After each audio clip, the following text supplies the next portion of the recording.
Donc, le nouveau registre des mandats de protection future.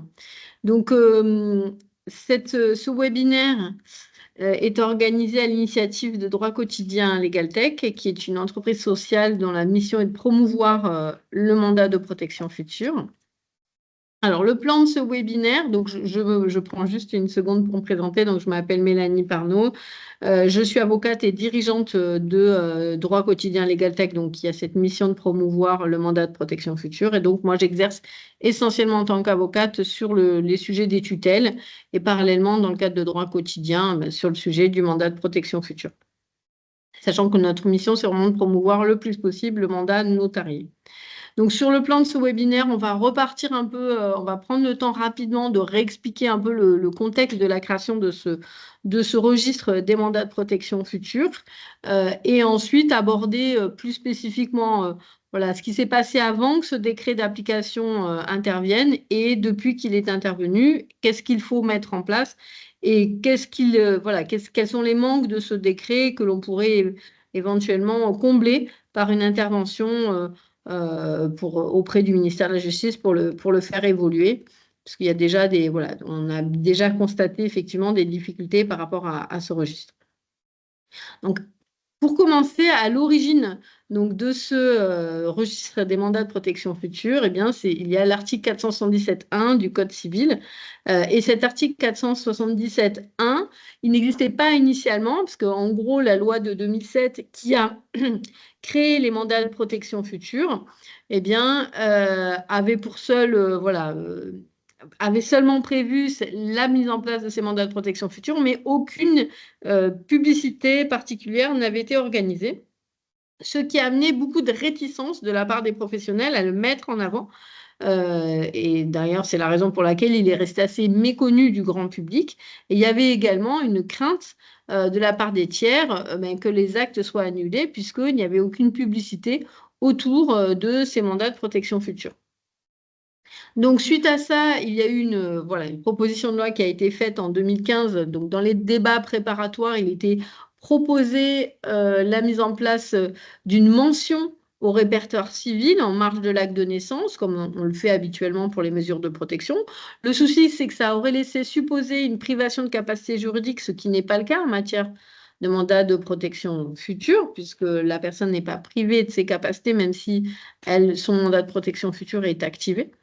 Et donc, cette proposition ne semblait pas pertinente. Par ailleurs, il avait été proposé un enregistrement au fichier des dernières volontés. La grosse difficulté, c'est qu'évidemment, ce fichier n'est consultable qu'au décès du déclarant et donc, c'est évidemment pas pertinent. Par ailleurs, finalement, la loi, dans son article 477.1, a prévu un registre spécifique pour la publicité des mandats de protection future, avec des modalités d'accès qui seront définies par décret. Et ce décret, eh bien, il a fallu attendre 9 ans pour qu'il intervienne, et donc, puisqu'il n'est intervenu que le 16 novembre dernier. Donc, que s'est-il passé pendant ce délai avant décret? Il y a eu pas mal de propositions qui ont été faites, à nouveau, sur la forme, de prévoir un registre distinct du répertoire civil, avec quand même une inscription en marge de l'acte de naissance. Donc, ça, c'est la proposition du notariat qui avait été faite en 2022. Et puis, parallèlement, il y a eu une proposition de loi en octobre 2021 qui proposait un répertoire civil unique, national et dématérialisé, dont les modalités, l'accès seraient réglés également par décret, donc un répertoire unique qui concernerait toutes les mesures de protection. Sur les modalités, ce que proposait le notariat en 2022, c'était d'avoir un registre qui soit tenu par le notariat pour tous les mandats de protection future depuis l'entrée en vigueur de 2007. Et parallèlement, le projet de loi 2021, lui, proposait ce répertoire civil qui soit tenu pour toutes les mesures judiciaires et pas spécifiquement par le notariat, mais il était davantage orienté sur une idée d'avoir un répertoire civil unique pour toutes les mesures de protection et qui permettrait aussi de désigner les mandataires, mais aussi d'exclure les personnes que les personnes qui ne sont pas souhaitées pour gérer la mesure de protection, pouvoir dire qui je ne veux pas pour m'accompagner si jamais je me retrouve un jour en perte de capacité. Et sur l'accès, alors sur l'accès, il y a eu plusieurs propositions. C'est vrai qu'initialement, c'était effectivement un registre qui permettait d'informer le juge au moment de la demande de la mise sous protection ou lors de l'exercice de la mesure, ou du fait que la mesure est exercée, pardon. Parallèlement, sur l'accès, il y a eu plusieurs autres propositions, toujours autour d'un répertoire civil unique qui serait accessible aux juridictions, mais aussi aux notaires et aux avocats. Donc, voilà un peu les propositions qui avaient été faites au cours de ces 9 dernières années, sachant qu'en parallèle, la pertinence de ce registre, même s'il a fallu attendre 9 ans, la pertinence de ce registre a bien été confirmée de deux manières. D'une part, par la condamnation qu'a fait le Conseil d'État en 2023, parce que vous le savez peut-être, mais une association de personnes âgées a sollicité la condamnation du Premier ministre du fait de la non-mise en place du registre des mandats de protection future. Une condamnation est intervenue en septembre 2023 avec une astreinte de 200 € par jour. Le Premier ministre avait 6 mois pour mettre en place ce registre des mandats de protection future, donc avait jusqu'au 27 mars 2024, et ce délai n'a pas été respecté. Donc cette condamnation démontre bien qu'il y a une attente très forte aussi de la part des personnes âgées qui sont concernées par ces mandats de protection future. Et parallèlement, la loi de 2024 a prévu la création de ce registre des mesures de protection, donc cette fois-ci qui concerne un registre de toutes les mesures de protection qui sont en cours. Il faut savoir que lors des débats parlementaires, il a été envisagé de supprimer le registre des mandats de protection future pour y substituer ce registre unique des mesures de protection en cours. Et finalement, le maintien, donc la loi n'a pas supprimé le registre des mandats de protection future, elle l'a maintenu, de sorte que ces deux registres vont intervenir de manière parallèle. On a un registre spécifique au mandat de protection future qui va bien ne concerner que les mandats de protection future, mais aussi bien avant qu'après activation du mandat, alors que parallèlement, ce nouveau registre qui lui aussi attend un décret d'application qui devra intervenir avant le 31 décembre 2026, donc on en a encore pour un petit moment, ce registre-là, lui, il viendra informer les personnes de l'existence d'une mesure de protection en cours, qu'il s'agisse d'une mesure de protection de tutelle, de curatelle, ou bien d'un mandat de protection future. Donc ça veut dire qu'on aura deux registres en parallèle qui n'auront pas la même mission, qui seront complémentaires. Alors, le 16 novembre 2024, enfin, est intervenu le décret relatif au mandat de protection future. Donc, ce décret, qu'est-ce qu'il prévoit?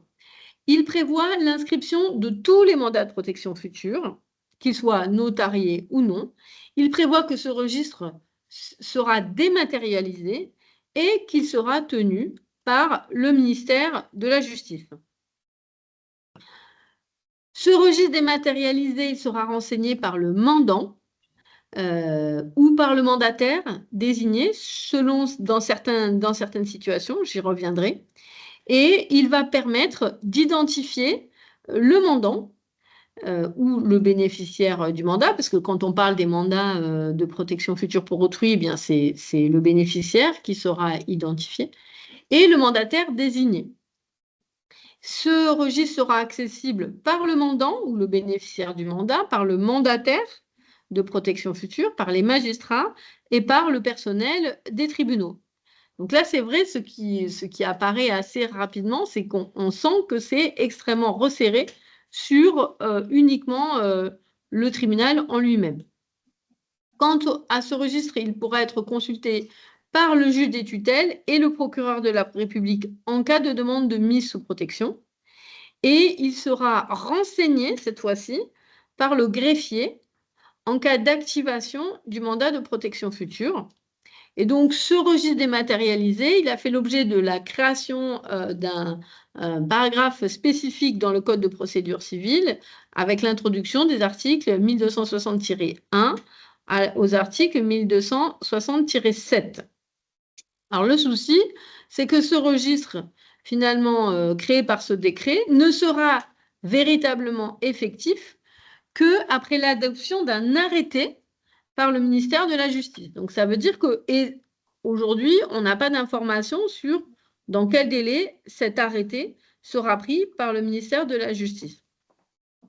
Donc, ça veut dire qu'aujourd'hui, ce qu'on constate, c'est qu'on a un registre dématérialisé qui va potentiellement exister avec un décret qui le prévoit. On voit que ce décret est très concentré uniquement sur, en gros, le personnel des tribunaux et que on n'a pas d'échéance quant à la création effective, puisque cela dépend d'un arrêté qui lui-même n'a pas été effectivement programmé à ce jour. Alors, en attendant, quand même, comment appréhender cela malgré le fait que le registre n'est pas encore effectif à 100%. Alors, ce qu'il faut savoir, c'est que le décret prévoit l'inscription de tous les mandats de protection future dans les 6 mois de l'établissement de l'acte à partir du moment où l'arrêté sera entré en vigueur. C'est-à-dire que le jour de l'arrêté, à partir du jour de l'arrêté, eh bien, tous les mandats de protection future qui seront rédigés devront être inscrits dans le registre dans un délai de 6 mois à compter de leur rédaction. Pour ce qui est des mandats qui ont été rédigés avant l'entrée en vigueur du décret, eh bien, tous ces mandats devront être inscrits sur le registre des mandats dans un délai de 6 mois à compter de l'arrêté lorsqu'il sera publié. Donc, ça veut dire qu'aujourd'hui, vous avez encore le temps, puisque cet arrêté n'est pas entré en vigueur, mais à partir du moment où l'arrêté sera en vigueur, il faudra forcément faire des démarches. Alors, qu'est-ce qu'il faut envisager de mettre en place en attendant, en tout cas, qu'est-ce qu'il faut d'ores et déjà faire compte tenu de la mise en place de ce registre des mandats de protection future? La première chose, c'est au stade de la rédaction. Il va falloir d'ores et déjà tenir compte de l'existence de ce registre des mandats de protection future dans les clauses des mandats que vous allez rédiger.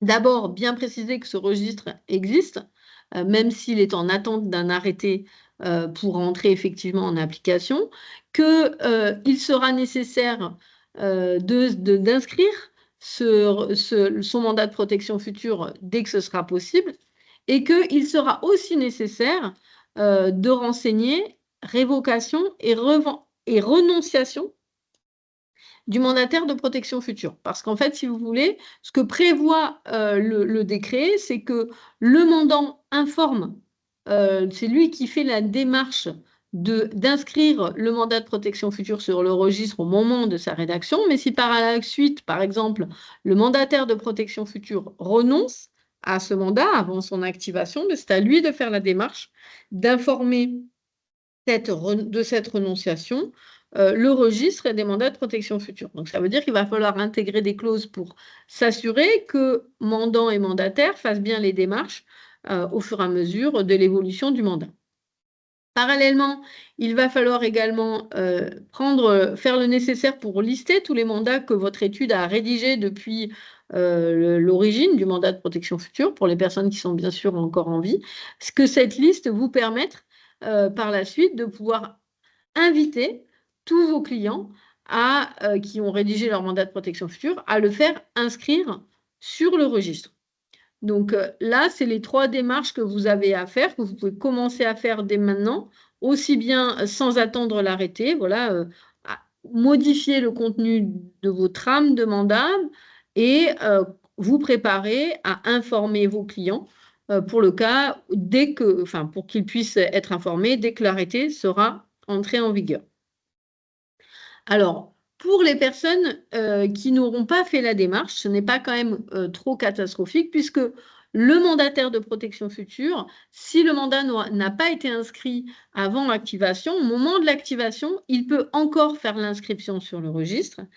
Et ce n'est qu'à la suite de cela que le greffier pourra ensuite réaliser les démarches de mise en application du mandat. Donc, ça veut dire qu'avant toute activation du mandat de protection future. Il faudra veiller à ce que le mandataire vérifie que l'inscription a bien été faite au registre et par la suite, qu'il fasse le nécessaire pour l'inscription sur le registre. Ce n'est qu'une fois cette inscription faite que le greffier pourra, lui, faire les démarches de mise en application, d'activation du mandat de protection future. Et si on est face à une personne qui n'est pas en capacité de faire les démarches, si ce n'est pas parce qu'il n'est pas en capacité, on va dire juridiquement, mais qui ne peut pas les faire sur le plan informatique, qui n'a pas accès à Internet, on peut imaginer un mandataire désigné qui n'est pas à l'aise avec les démarches par Internet, il sera possible pour ce mandataire de faire une demande au greffier des tutelles pour que ce soit lui qui réalise son inscription. Apparemment, ce sera via un formulaire qui sera défini par l'arrêté. Donc, ça veut dire qu'il y aura toujours des possibilités. Alors, parallèlement, ce que vous pouvez inviter à faire dès aujourd'hui à tous vos clients, c'est de s'inscrire sur l'espace santé parce que c'est vrai que dans un parcours de vie, quand une personne se retrouve en perte de capacité, souvent ça passe par une hospitalisation. Donc, ça peut quand même valoir le coup d'établir des attestations de mandat de protection future qui soient déposées dans l'espace santé, parce qu'en réalité, on peut tout à fait déposer dans l'espace santé qui est donc mis en place par le ministère de la Santé. On peut déposer différents documents et notamment une attestation de mandat de protection future. Et on peut indiquer, il y a un espace pour indiquer les coordonnées de ces aidants et des personnes à contacter si nécessaire. Et on peut tout à fait imaginer que le mandant puisse indiquer les coordonnées du mandataire de protection future dans son espace santé. Ça permettra ainsi, en cas d'hospitalisation, d'avoir des professionnels de santé qui sont parfaitement informés de l'existence du mandat de protection future et qui pourront de cette manière contacter le mandataire de protection future pour activer le mandat. Ça leur évitera de faire un signalement au procureur et d'attendre plusieurs mois pour que le procureur se rende compte peut-être qu'à terme, via le registre, il y avait un mandat de protection future.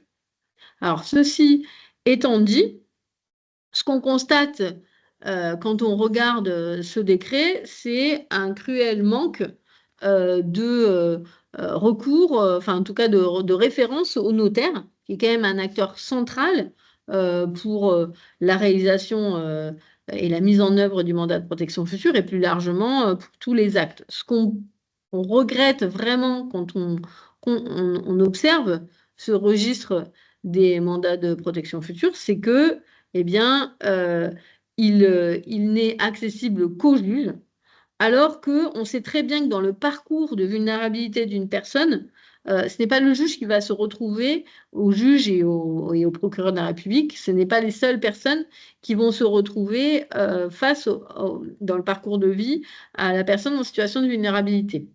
On sait très bien que souvent, la question de la mesure de protection se pose parce qu'on a besoin de faire un acte notarié et que le notaire lui-même va dire, je vois bien que la personne n'est plus en capacité de pouvoir faire cet acte, il va falloir mettre en place une mesure de protection. Et c'est là que le notaire n'est pas forcément celui qui a potentiellement rédigé le mandat de protection future. Donc, on voit très bien l'intérêt qu'aurait le notaire à l'occasion de la rédaction d'un acte constatant la vulnérabilité d'une personne, eh bien, de pouvoir consulter ce registre des mandats de sa propre initiative pour s'assurer qu'il y a un mandat et éventuellement inviter le mandataire de protection future à activer son mandat. Parallèlement, on sait aussi, parce que l'expérience qu'on en a depuis 5 ans, c'est que les signalements aboutissent parfois suite à l'intervention des banques. Et on sait que voilà, quand les banques constatent des mouvements anormaux, elles finissent par faire des signalements au procureur qui mettent généralement à peu près 1 an à aboutir. Et donc, c'est vrai que si on aurait pu imaginer que la consultation par les banques de ce registre permettrait d'éventuellement accélérer les choses aussi, de rendre service aux mandants qui seraient en situation de vulnérabilité. On comprend bien effectivement que ça pourrait aussi avoir du sens à l'occasion d'une hospitalisation ou au moment de l'entrée en EHPAD. Parce qu'il y a des règles, notamment sur la partie entrée en EHPAD, et il y a un certain nombre de règles qui imposent voilà, d'avoir une mesure de protection. On peut pas, c'est très compliqué pour un EHPAD d'accepter une personne dans un établissement. Si elle veut parfaitement respecter les règles du Code de la santé publique et de l'action sociale des familles, eh bien, elle peut difficilement accepter une personne si elle n'est plus du tout en état d'exprimer ses volontés et de pouvoir savoir qu'il y a un mandat de protection future si personne voilà, ne l'a activé. Ça peut être un bon moyen de pouvoir alerter la nécessité d'activer ce mandat de protection future. Et bien évidemment, on peut imaginer qu'avant de déposer une demande de protection, que ce soit un notaire qui incite ou bien un avocat qui accompagnerait pour la mise en place d'une demande de protection, évidemment, le plus logique serait de contacter, initialement de consulter le registre des mandats de protection future pour éviter une procédure qui est quand même relativement longue et permettre de mobiliser le mandat de protection future s'il est là. Donc, on voit que sur le parcours de vie du registre des mandats des personnes de la vulnérabilité, le registre des mandats de protection future pourrait être sollicité par d'autres acteurs que uniquement les personnels des tribunaux et que c'est vraiment dommageable qu'on se soit concentré uniquement là-dessus. Alors, on le comprend. Pourquoi ce registre est intervenu maintenant? Certainement que il a été pris, en tout cas nous, on imagine qu'il a été pris un peu dans la précipitation, ce registre, parce que il y a cette condamnation sous astreinte qui a été prise il y a maintenant plus d'1 an par le Conseil d'État. Il y avait cette nécessité voilà, pour un peu interrompre cette condamnation sous astreinte, de mettre en place enfin, en tout cas de publier le décret qui, en tous les cas, est finalement pas une solution puisque en fait, il ne vient pas résoudre complètement la problématique puisqu'il n'y a pas l'arrêté d'application qui sera probablement pris peut-être voilà, dans plusieurs mois et peut-être qu'en même temps que le registre, parce qu'en fait, vous savez qu'il y a ce registre unique de toutes les mesures de protection, il est possible qu'ils articulent les deux registres en même temps. En tout cas, ça laisse du temps potentiellement pour réfléchir à faire des propositions complémentaires. Je sais que la profession du notariat l'avait déjà fait en 2022 et je pense qu'il est encore temps voilà, d'exprimer le fait que ce registre, il est absolument essentiel pour promouvoir ce mandat de protection future, mais tel qu'il a été présenté, proposé aujourd'hui dans ce décret, il est insuffisant. Et donc, c'est la raison pour laquelle nous, on propose une enquête dont vous aurez voilà, le questionnaire sur le support. On propose une enquête qu'on présente aussi dans notre article de blog. On propose de faire une enquête auprès des notaires, mais aussi on va proposer une autre enquête auprès d'autres types de professionnels tels que les banquiers et puis effectivement les autres professionnels du droit, pour qu'on puisse recenser un peu quel est l'avis des professionnels en exercice sur ce sujet, pour pouvoir écrire un article qui s'appuie sur tous les avis de chacun, sur la nécessité de faire évoluer, de faire avancer ce registre dans une direction qui sera plus dans l'intérêt des personnes. Et donc, dans ce cadre-là, on propose aussi de construire, de réunir un petit groupe de travail pour ceux que ça intéresse le plus, voilà, de réunir un groupe de travail autour de ce sujet du registre du mandat de protection future pour qu'une proposition puisse être faite, pourquoi pas, lors du prochain congrès des notaires, sur base de ce travail qu'on souhaite lancer. Je vois qu'il y a eu quelques questions, donc je ne sais pas si, Élodie, tu peux faire un peu une synthèse des questions qui ont été posées lors de ce... Je te laisse prendre la parole, Élodie, si tu peux. Oui. Bonsoir. Au niveau des questions qui ont pu être posées ce soir, c'est principalement lié à la consultation du registre et au fait de savoir quand est-ce que le mandataire s'occupe d'inscrire le mandat sur ce fameux registre. Donc j'ai pu, je pense, donner des réponses par rapport à ça. Donc, pour reprendre un peu le principe, c'est que c'est le mandant, en fait, qui inscrit Oui. lui-même son mandat de protection future au moment de la rédaction. Une fois qu'il a rédigé son mandat, il va pouvoir lui-même inscrire son mandat de protection future. Alors, je pense qu'on va pouvoir quand même imaginer que le mandant puisse donner mandat au notaire pour faire cette démarche. Aujourd'hui, on n'a aucune confirmation de cette possibilité puisque le décret n'apporte pas du tout de précision à ce sujet, mais on peut quand même imaginer que les règles, voilà, qu'une procuration puisse être donnée à l'office pour qu'elle puisse elle-même faire les démarches d'enregistrement. Mais sinon, a priori, c'est le mandant qui inscrit le mandat de protection future à la rédaction au moment de la signature. Et s'il ne le fait pas, c'est le mandataire qui devra le faire avant prise d'effet du mandat, avant activation du mandat, effectivement. Est-ce qu'on prévoit d'interroger les professionnels de santé? Oui, tout à fait. On est en contact avec des hôpitaux, des EHPAD, des services d'aide à domicile. Donc pour nous, oui, c'est important. On va aussi avoir une enquête spécifique pour tout ce qui est professionnel de santé. On va essayer de recenser leur avis le plus largement possible pour faire en sorte qu'on ait un retour. Et on va aussi consulter les avocats, les banquiers, les commissaires de justice. Voilà, donc qui nous semblent les professions, mais on est à l'écoute de toute autre profession qui vous semblerait pertinent, bien sûr, tous les acteurs des mesures de protection, tels que les mandataires judiciaires, seront aussi consultés pour avoir leur avis. Donc, on va essayer de recenser un peu l'avis des personnes pour qu'on puisse derrière faire une proposition qui soit la plus complète possible. Alors, si l'office a procuration, il faut simplement écrire au tribunal pour inscription. Non, alors, si l'office a procuration, ce sera auprès, non pas du tribunal qu'il faudra inscrire, mais auprès du registre dématérialisé qui sera tenu sous la responsabilité du ministère de la Justice. Donc, ce n'est pas le tribunal, sauf si le mandataire où le mandant ne sont pas en capacité d'utiliser Internet. Mais sinon, dans l'absolu, ce sera par le biais d'une plateforme dématérialisée. Donc, on imagine que si on donne procuration au notaire, il se connectera par l'intermédiaire de cette plateforme dématérialisée qui sera mis en place par le ministère de la Justice. Voilà. Donc, on refera, dès qu'on aura plus d'informations, on refera un nouveau webinaire dès que l'arrêté sera pris pour donner vraiment tous les détails.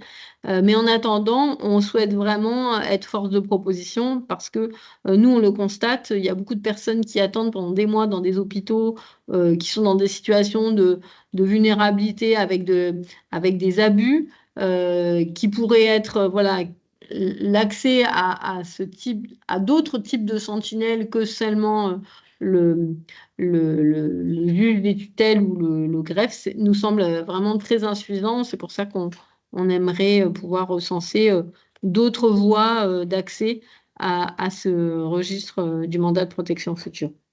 Je vous remercie beaucoup pour votre présence à ce webinaire